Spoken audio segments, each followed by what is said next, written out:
Hello বন্ধুরা, কেমন আছো তোমরা? নিশ্চয়ই সবাই খুব ভালো আছো। আর আজ হলো বুধবার। তো আজ সারাদিন নানান রকম কাজকর্মের মধ্যে দিয়ে কেটে গেল। তো আজ আর কি করছি না করছি এসব বলবো না, আজ তোমাদের গল্প শোনাবো একটা। মানে আমার জীবনের গল্প। ছোটোর থেকে কোথায় বড় হয়েছি, কিভাবে বড় হয়েছি, সেই গল্পই আজ তোমাদের বলবো। আমার জন্ম কিংবা ছোট থেকে বড় হয়ে ওঠা নদিয়া জেলার কৃষ্ণনগরের ছোট্ট একটি গ্রামে।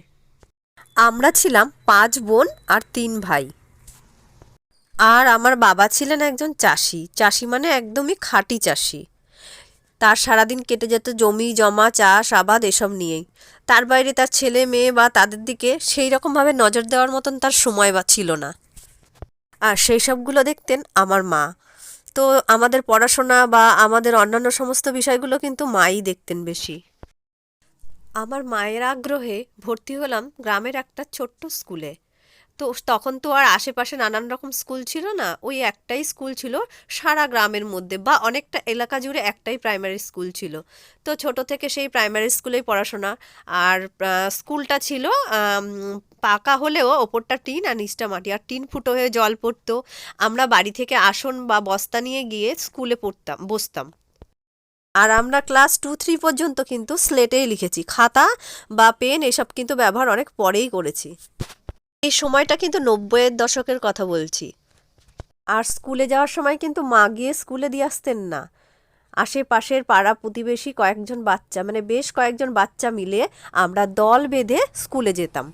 তো তাদের মধ্যে হয়তো কেউ একটু বড়, সে হয়তো আমাদের দলের গার্জিয়ান হিসাবে আমাদেরকে গাইড করে নিয়ে যেত।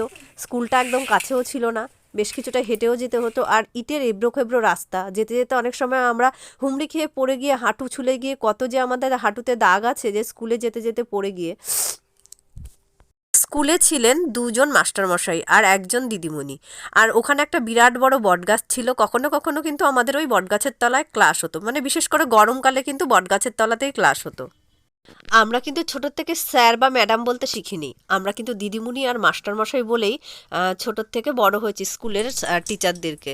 স্কুলে যাওয়ার কোনো অনীহা ছিল না, স্কুলে যেতে ভীষণ ভালোই বাসতাম। আর পড়াশোনায় সেই সময়কার অনুযায়ী মোটামুটি ছিল, একদম খারাপ পড়াশোনায় ছিলাম না, চলছিল মোটামুটি।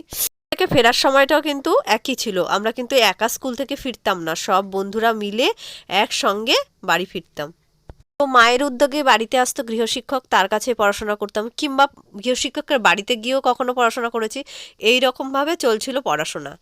আমার বাবা একটি ইটের গাঁথনি দেওয়া ঘর, কিন্তু ওপরে টিন আর মেঝেটা ছিল মাটি। তো সেই ঘরেই আমরা ছোট থেকে বড় হয়েছি। আর রান্নাঘরটা ছিল পুরোপুরি মাটির, আর ওপরে ছিল টালি। তো সেই ঘরে রান্নাবান্না হতো, এবং বাইরেও, মানে যেটা মানে ঘরের বাইরেও একটা উনুন থাকতো, সেখানেই বেশি রান্না করা হতো। আর চারিদিকটা ছিল পাটকাঠির বেড়া দিয়ে ঘেরা। উঠোনটা ছিল বেশ বড়, আর সেই অত বড় উঠোন, পুরো বাড়িটা আমাদের 1 বিঘা জমি নিয়ে। তো অত বড় উঠোন মানে লেপে পুছে পরিষ্কার পরিচ্ছন্ন রাখাও কিন্তু খুব কঠিন ছিল। তো যাই হোক, কষ্ট করেই করতে হতো। আর সকালবেলা যখন আমরা ঘুম থেকে উঠতাম, তো দেখতাম যে মাটির উনুনে 1 হাঁড়ি চা বসানো।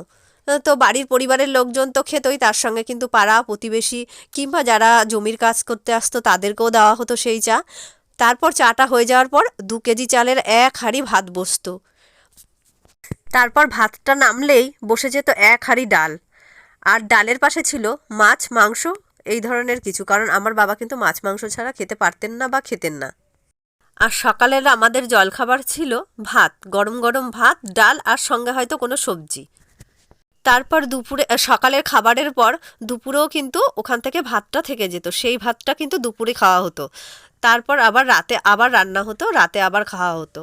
আর দুপুরে যেহেতু রান্না হতো না, কারণ হচ্ছে দুপুরবেলা মানে নানান রকম চাষের কাজ ছিল, তো জমির থেকে হয়তো ধান উঠেছে, ধান সেদ্ধ করা, সেগুলোকে শুকানো, সেগুলো থেকে চাল ঝাড়া, এরকম নানান ধরনের কাজ ছিল। থেকে আমরা এইগুলো দেখে বড় হয়েছি, কিন্তু নিজেরা কখনো এইসব কাজ কখনো করিনি, বা আমার বাবা মেয়েদের দিয়ে কোনো কাজ করাতেন না। যাই হোক, আমরা পড়াশোনা করতে করতে বড় হয়েছি। তো ক্লাস 4 পর্যন্ত ওই প্রাইমারি স্কুলে পড়ার পর, এইবার যখন ক্লাস 5-এ পড়বো, তখন আমাদের চকদিকনগর তারকদাস হাই স্কুলে ভর্তি করা হলো। সেটা আমাদের বাড়ি থেকে আরেকটু দূর, এবং সেটা ঠিক তার উল্টো দিকে, প্রাইমারি স্কুলটা যেদিকে পূর্ব দিকে, আর হাই স্কুলটা ছিল পশ্চিম দিকে, ঠিক তার উল্টো দিকে। তো যাই হোক, আমরা কিন্তু স্কুলে যেতাম সকালবেলা হাওয়াই চটি পরে, সাদা রঙের শার্ট আর ব্লু কালারের স্কার্ট পরে কিন্তু স্কুলে যেতাম। তো এইভাবেই ধীরে ধীরে বড় হতে থাকলাম। তো আমার পরে যে দিদি বড় বড় দিদি বা দাদারা ছিল মাঝে, তাদের বিয়ে হতে লাগলো, তারা সবাই বিয়ে হয়ে চলে গেল।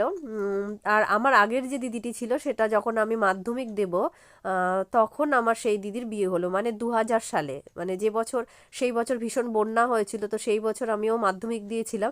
তো সেই দিদির বিয়ে হয়ে যাওয়ার পর সেই দিদি কিন্তু আমাকে বেশি গাইড করতো। তো যেহেতু আমার পরেই সে, আমার আগে ছিল সেই দিদি, আর আমার গার্জিয়ান হিসাবে ওই দিদি বেশি সব কিছু মানে কর্তব্যগুলো পালন করতো। মা যেহেতু সংসার নিয়ে বেশি ব্যস্ত ছিল, এতগুলো ছেলে মেয়ে, তাদের সব কিছু সংসারের এত কাজ নিয়ে মা ব্যস্ত ছিল। তো দিদির বিয়ে হয়ে যাওয়ার পর না আমার বড্ড একা লাগতো, কারণ দিদির সঙ্গে ঘুমানো, দিদির সঙ্গে সব কিছু ছিল। কিন্তু দিদিও খুব একটা ভালো পরিবারে দিদির বিয়ে হয়নি, দিদির ভাগ্য দিদির সঙ্গে পরিহাস করেছে। তো ওই স্কুল থেকে মাধ্যমিক দেওয়ার পর মোটামুটি একটা রেজাল্ট এসেছিল। তো সেই সূত্রে একটা স্কুলে ভর্তি হই। সেটা বাড়ি থেকে অনেকটাই দূর, প্রায় 5 কিলোমিটার দূর হবে। সেই স্কুলে বাসে করেই যেতে হতো। তো কিছুটা সাইকেল, কিছুটা বাস, এইরকম করে যেতে হতো।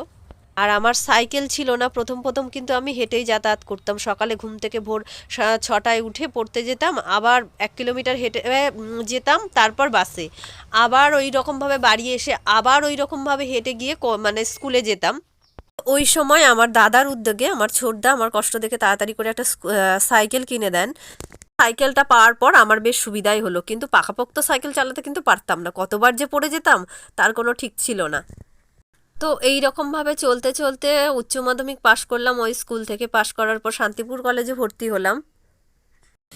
বাংলা অনার্সে শান্তিপুর কলেজ থেকে পাশ করার পর কল্যাণী ইউনিভার্সিটিতে বাংলা নিয়ে ডিস্টেন্সে পড়তে শুরু করলাম। আর সে বাড়ি থেকে কল্যাণী ইউনিভার্সিটি পড়তে আসা বিশাল এক কঠিন ব্যাপার ছিল। যদিও ডিস্টেন্সের ক্লাস ছিল সপ্তাহে 2 দিন, কিন্তু সেটাও কঠিন ব্যাপার ছিল। তো আমার ছোট থেকে বড় হয়ে ওঠার গল্প।